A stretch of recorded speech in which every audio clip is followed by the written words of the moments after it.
So, Shrek in the Bible, and you wouldn't think so, and I'm betting that no matter how much you go to church, you probably don't hear this. Although they've got some pretty good little stories on this that they use, the apologetics or whatever on it, and they definitely during the story just try to take the whole talking donkey situation out of it. That's just an allegory or something. Like, no, it's not an allegory. It's a straightforward thing. I mean, it says he makes this donkey talk in the Bible. There's a guy named Balaam, and so he'd be a worshiper of Baal. And Baal is one of the Canaanite gods. The way that works is there's El, the major Canaanite god, and then he has a son and a daughter, which is Baal and Anat, and a wife too named Asherah. And so these are the Canaanite gods that are in the Bible.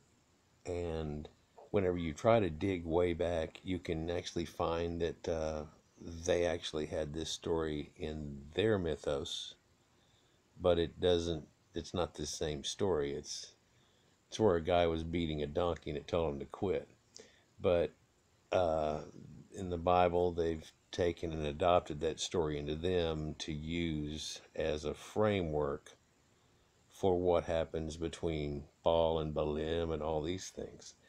And so Balaam is the guy that I guess would be Shrek riding the talking donkey. So let's take a look here at Balaam and see what we can get out of that. Let's just look at Wikipedia. And it's Balaam or Balaam. And there's no vowels in the Hebrew stuff, and really his name is Balaam, Baalim. They try these little tricks to hide stuff in the Bible where they just move the letter over one spot, and then all of a sudden you're not supposed to recognize it.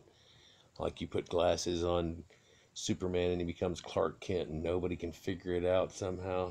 Silly, but it's real loose when they do this too. So they almost like want to let you know that, well, surely that's made off the Baal thing and Balak and Balaam, and Balak being a king thing, and then Moloch being the king guy that has slavery over him. It kind of lets you know that really this is a tale of whenever they were enslaved under him. And so let's look at this real quick though. Balaam is a diviner in the Torah, and he's in both the major Bibles that of all three of the religions we run with right now. And so towards the end of the book of Numbers in Hebrew, that the etymology of this name is uncertain, they say, and discussed below. Well, we'll get down there in a minute, but actually the etymology of this name is from Baal, and Baal Peor.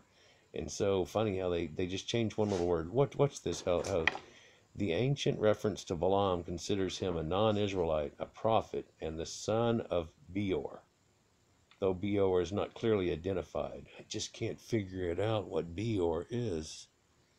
I can't figure out, let's see, there's Baal worship at Baal Peor, and then there's a guy named Balaam, and he's Beor, and I just can't figure it out. Anyhow, though some sources may only describe the positive blessings he delivers upon the Israelites. So this is a guy that's the Israelites, and that's probably why they keep it in there. They keep it in there because of that reason.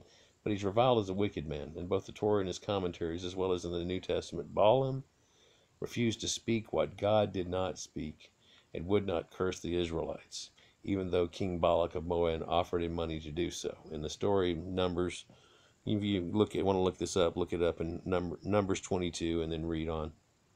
And so Balak, king of Moab, offered him money to put a curse, because this guy has power and magic and stuff, and you'll see that coming up.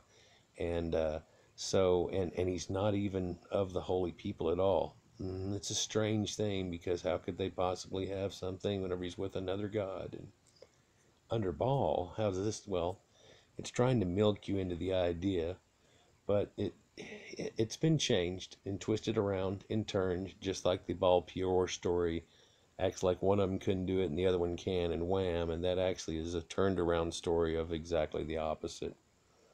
Yeah, it's been kind of proven now, but people don't want to pay attention to that. And I do have a reveal that I'm going to have right here at the end of this that I want to let y'all know about too. And so give me a minute. Let's just go through this, and I'll try to go fairly fast and skip over the stuff that really doesn't have much to it. But Balaam's error and the source of his wickedness came from sabotaging the Israelites as they entered the promised land. The story is, people, that it was him cursing them that made them have to wait another 40 years.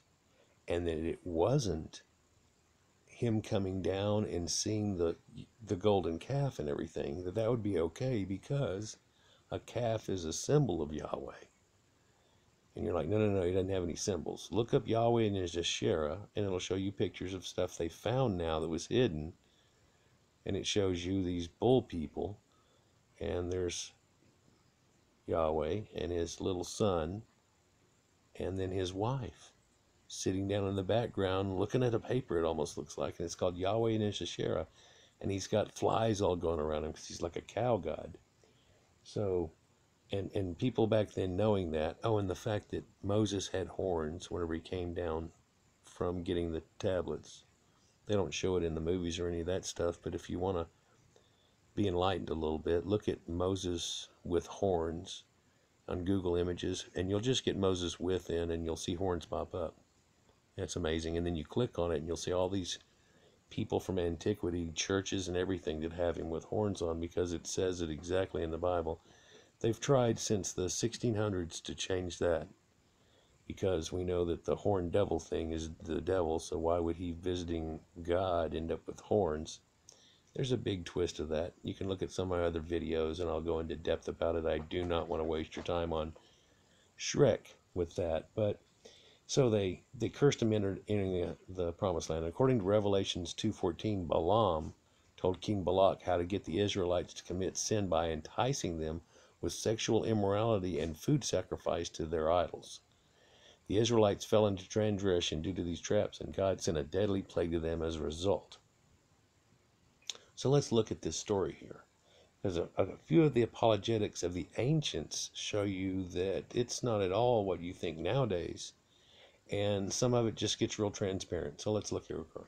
The main story of Balaam occurs during the sojourn of the Israelites in the plains of Moab, where the Moabites live. See, there's people that have, since primordial time, own all these areas, and the Israelites are all like nomadic tent people that live out in the desert in the middle, and they don't have any place to stay. So this is east of the Jordan River, and close to 40 years of wandering. At the close of 40 years of wandering, always a generation is 40 years in the Bible and stuff. So shortly before the death of Moses and the crossing of the Jordan, the Israelites have already defeated two kings in Transjordan on this side, Sihon, king of the Amorites, and Og, king of Bashan. You remember he was a giant, and supposedly Caligula even had his bed of old king of Bashan, and it was like 16 feet long. It was giant. You could fit like 6 or 8 people on it. It was like some kind of freak bed, and it was supposedly because he was a giant. Anyhow, Balak, king of Moab, consequently becomes alarmed and sends elders of Midian and his Moabite messengers to Balaam, son of Beor, to induce him to come and curse Israel. Balaam's location, Pethor, is simply given as, which is by the river of the land of the children of his people. But in the Masoretic text and the Septuagint they found now in Samaritan Pentateuch, Vulgate, Peshitta, all identify this land as Ammon, and it's the land of the Ammonites. Someone else's land again. Balaam sends back word that he can only do what Yahweh commands, and God has, via a nocturnal dream, told him not to go. So Balak consequently, because he knows something bad's going to happen, Balak consequently sends higher-ranking priests and offers Balaam honors. Balaam continues to press God, and God finally permits him to go out, but with instructions to say only what he commands. Balaam then sets out in the morning with the princes of Moab. God becomes angry that he even went and sends the angel of the Lord to prevent him, and this is when the talking donkey shows up. So there's this donkey, and at first the angel is only seen by the donkey Balaam is riding, which tries to avoid the angel. But after Balaam starts punishing the donkey repeatedly for refusing to move, it is miraculously given the power to speak to Balaam. This is at Numbers 22:28. So if you want to find this place. And it complains to Balaam about the treatment and why are you beating me and stuff. Anyhow, so what happens here is he's going down a road and the donkey turns. And so he starts kicking the donkey and whipping on it. And it goes down the road and it turns again. And so he gets mad and he starts really kicking the heck out of that donkey. He's like, you know, the hell are you doing, dumb donkey? And then it goes down a little skinny chute where it's going to drag almost his legs like in a little bitty, what's the word, alleyway. And in doing so, it makes him real mad. He gets off and starts beating the hell out of the donkey. And then the donkey turns around and talks to him. And he tells him, hey, man, why are you hurting me?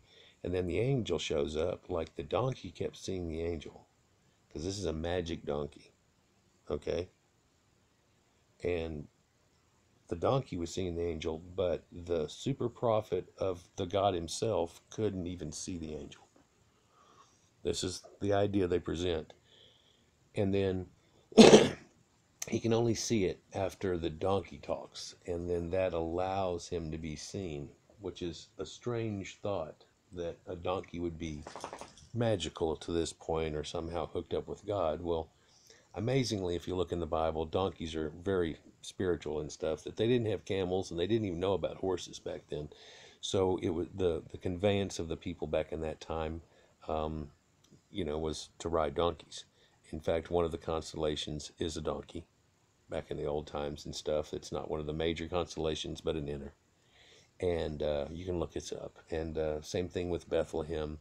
And the house of bread was actually Virgo and their deals and stuff. And whenever he says that that's going to be his, he's talking about a constellation and really not a land. And later it gets real screwed up. But anyhow, let's look at this a little bit deeper. They have these donkeys that are magical. Well, so you think, the Bible doesn't have any magic or anything in it. Well, it does, but you're attributing to your God. So all of a sudden it's not some kind of magic, but it's real.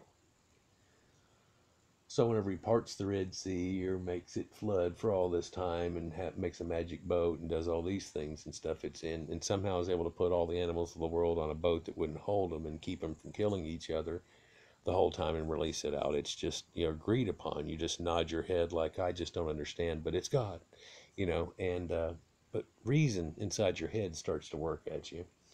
But the idea here is that this donkey has been around forever.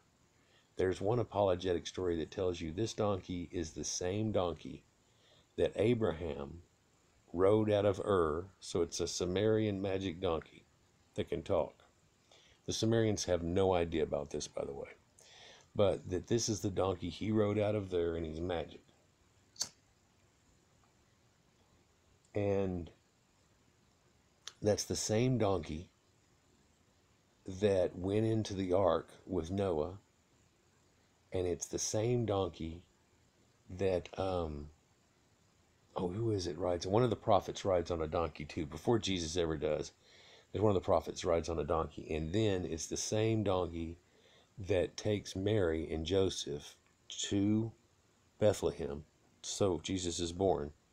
And it's the same donkey that Jesus calls for and says, just go around the corner. There'll be a guy with a pitcher of water. Like, yeah. And there'll be a donkey. Grab that donkey. Like he just knows, like, hey, it's already sitting there for me, the magic donkey. And, the old Jewish Italian song or whatever it is, it's for Christmas, it's dun-dun-dun-dun, the Christmas donkey. Yeah, that's about this. And it keeps that tradition somewhat. And there's Grimm's fairy tales about it in Germany, and they say that it's entirely possible that the elder fairy tale that it comes from is all based on this Baal fairy tale from the Canaanites, and somehow you find it in the Bible like it actually happened, versus being one of those. This is what those other people believed. It's actually embraced and pulled in your Bible. They have a magic talking donkey. Well, there's a lot of things like that in the Bible, though. If you'll remember, there's a talking snake that starts the whole problem, right? A magic talking snake that's hanging around in a magic tree. Talking to a woman that just grew up from a rib. Poof. So that's kind of weird. Well, one of the things, and I've got a video about that too, but one of the things about that is it always says it comes from his side, so they made it into a rib, but side is actually the goddess of grain, and that exact word they use is that same word. But so it's all thrown in there, all this Roman shit's all thrown in there like crazy, and Saturn and El, and Baal worship. Baal is the son of El, and so you try to see if you can find, Baal and all these times where they're worshiping, and sure enough, all of a sudden it slaps you in the face. What we think of now as God is actually El. What? Well, it's a kind of confusing, but they just take Yahweh and change it out for Baal, and so it ends up being Yahweh. They just encompass it, and then they just turn around and make up all this other stuff from all the other people that are around him and pull it into it. It's weird. And a few fairy tales and folk tales from other people, and all the way back to Samaria. But I digress a little bit. But El, let's see if we can find that. Well, you find Jerubbaal. You find people that are named Baal in there. And so there's a lot of Bel and Baal, and that's the same guy. People have known this in scholars for years now. But another weird coincidence, almost, you would say, but it's not. Listen whenever I say this. El was the god of all the patriarchs, all the way through, because the name of God is El. How do you, hold on, well, let me tell you. Here's how you get that.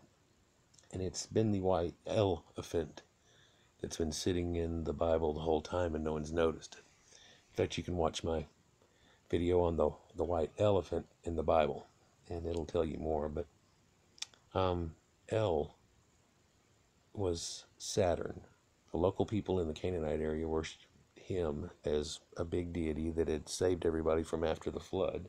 And in fact, when a big army came and tried to kill them all off, he was able to withstand him, became the god of time, and a few disgusting things go along with it. I won't really go into it right now. I'll just prove to you that El is distinctly all over your Bible, because the Council of Gods, which everybody knows now is plural, so when it talks about God and it uses the word Elohim, that's actually plural, and people are all bouncing around that, and it's actually half of that damn word, and nobody's realizing what the other Ohim. See, it's prophet. It's plural.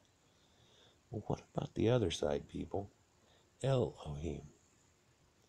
And you don't think it permeates very much, but let's see if we can't find things like holy beings called angels, and their names are Gabriel, Raphael, Michael, Azazel, the scapegoat. Yeah. So, yeah, that's there. El is there. In fact, well, the prophets, they were the ones that tried to save them from it.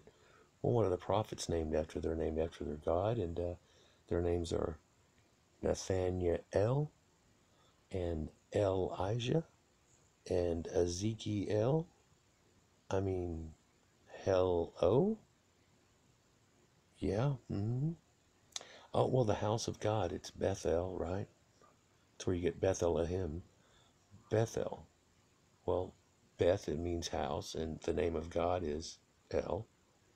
They tell you all the names in the Bible mean things named. God will do this, God will do that, and that's how they get El over the end of them, and people aren't putting this equation together for 2,000 years. Are you serious? Okay, well, that's weird. Okay, well, let's look at the most important one then. I mean, because, the Israelites, they came out of this, correct, right? Well, they're named Israel, aren't they? Oh, well, that's screwed up. Yeah, and what else is screwed up about it is that Saturn is El. In Rome, they called him Saturn. In Greek, they called him Kronos. So he's the god of time and the god of space. And the god of time and space is El in the Canaanite area. And sure enough, and you can say, well, they named themselves after God, but then they didn't. No. When they tell you that the name of it says God will prevail, and it contains the word El as the part that's God, and then you find out El is the Canaanite god in the first place, You can't walk away from that. Oh, well, it happened during one. No, the Elohim and the angels with all the L names are the, no, see, you can't. Yeah, I tried real hard to myself. I really did. When I figured this out years ago, I tried real hard to get out of it. And I've been studying for years trying to figure out exactly how it all goes. And it's quite interesting, the real reality and truth of this. But the real reality and truth is this is the Canaanite god El. And El is Saturn. And I'll tell you something else weird you find out is that Saturn was the satyr. Satyr. Satyr. Yeah, satyrs. Remember those the half-goat people like Pan? And why did they call them that? Well, research tells you that they still wore goat skins, and the other people saw them being, especially Romans, saw them as being somewhat barbaric because they still wore goat skins instead of fabrics at the time. So they depicted them that way, especially after a couple of wars with the people, and they're like, oh, you're goat people. And so they pictured them as such. And so satyrs, goat people, will have goat-looking people. That looks devilish, doesn't it, really? That's amazing. Well, okay, well, they don't even worship on their day. Well, no, the old day that they used to worship on was Saturday. They changed it to Sunday when Rome took over, so they used to worship on Saturday, right? Well, people, Saturday, these are named after gods. I mean, the moon is Monday, and guess who Saturday's named after? Yeah, sun is the Sunday, yeah, and Rome worships the sun god, Sol Invictus. That's kind of Jesus Christ, by the way, but not to go there, but yeah, here exactly where we are. They used to worship on Saturday, so this is Satyr's day, and that's the day they worshipped on, always. God-given day to do it, right? Supposedly and everything, right? So this shows you there's that. So here's another sad thing. Whenever you're looking at other people around them trying to figure out what's what, you find out in Persia, they used to call him Shaitan. And that's screwed up. Okay, so Shaitan, Saturn, Shaitan. I guess I can get that. And everybody equates him to Ninurta, Saturna, Ninurta of the Babylons, Saturn as Ninurta. Well, that's cool, kind of weird, and hopefully that, hey, but hold on a minute, people. So the other name you find from around that area on him is Kayun or Kiwan, and then the other name you find is a formal name because it's got a capitalized situation to it, is Remphan. And you might recognize that as being the god that they were supposedly worshiping walking in the desert whenever the other god gets mad at him and tells him, are you Kayun and worshiping the star of your god Remphan? So you look up Remphan and you find out that's Saturn too. Okay. And Kiwan is a reference to Cronus, and then that's, of course, the same guy. And look this up, just wiki it. And in fact, I'll do it for you. And Remphan. And so this ends up coming out quite weird that Remphan, this Greek word here, and is part of this. This is the way it shows in Greek. And it's part of reference of Amos 5:2, where he reads Hebrew as Kayun or Kiwan. Oh, wow. The Septuagint reading Amos is Rephan or Remphan. Greek forms may be translated Hebrew as Kappa, having been replaced by Resh, substituted for Vod. Kiwan is the other Kiwanu, the planet Saturn. Oh, wow. So they're worshiping Saturn. Okay, well, hold on. So they're worshiping the star, this bad star guy, and it's actually the planet, which they called wandering stars. So, kind of like the Greeks that put their gods' names on the stars. It seems like everybody did except for supposedly the Hebrews, and here we find out, liar. So, hold on. There's more to this. That star they're talking about had a symbol. And so, let's see if I can find this. Because we found this a long time ago. And really? I'm not editing anything. I'm searching here. No, I'm not editing anything. No. Let me go all the way back out. I'm sorry, people. Try to make me edit something. So, what am I looking at here? I'm looking at Seal of Solomon. The Seal of Solomon. What is the Seal of... Oh, wow.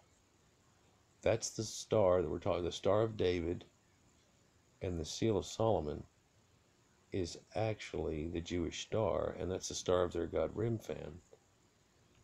The beast of the earth. Wow, that's oh, that's freaky. That's the symbol. You can't see it. It's a Jewish star right over there. That's so, well, just straight up in your face, that's wrong, isn't it? And then they go, no, no, no, that's right. And then you go, well, then you're worshiping Saturn. Saturn was the god that ate his own children, all except for Zeus, the storm god. Well, Baal's a storm god. In fact, Baal's symbol was a Z, and all the Roman gods, they really just put an us or an on or an or on the end of it and make it deified. So Cronus is actually Kron. Saturnus is Saturn, and of course Saturnus Mons used to be the name of the major capital in Rome, which is now where Vatican sits, Capitol Hill itself. Isn't that odd? Yeah. You might want to look up my other video here I have on, well, let's see, who's the best reference other than the Bible to find anything about Jesus? Well, sure enough, it's about Josephus. So look up Josephus. I think the name of it is Josephus, a liar. I think it says, it calls him just straightforward a liar. And the reason why is because of what we found about Josephus and the reality of it all. I'll show you a picture of this video here. Go to my channel and look through some of these videos here. They're pretty neat. Some of them are comical, but oh, Flavian liar, because it's hooked up to Flavian Titus. Yeah, and I've got a few that are going to really blow your socks off, and it's going to blow the socks off this religion too. And what I found is true, and there are other people that are correlating the same data at this same time. And so, yeehaw, y'all, your Christmas donkey came back to bite you in the ass and then turn around and give you a donkey kick, huh? Come on. Well, y'all enjoy. Hey, man, like if you like it. Sub if you will. If you don't like the information, I'm sorry, but it's reality.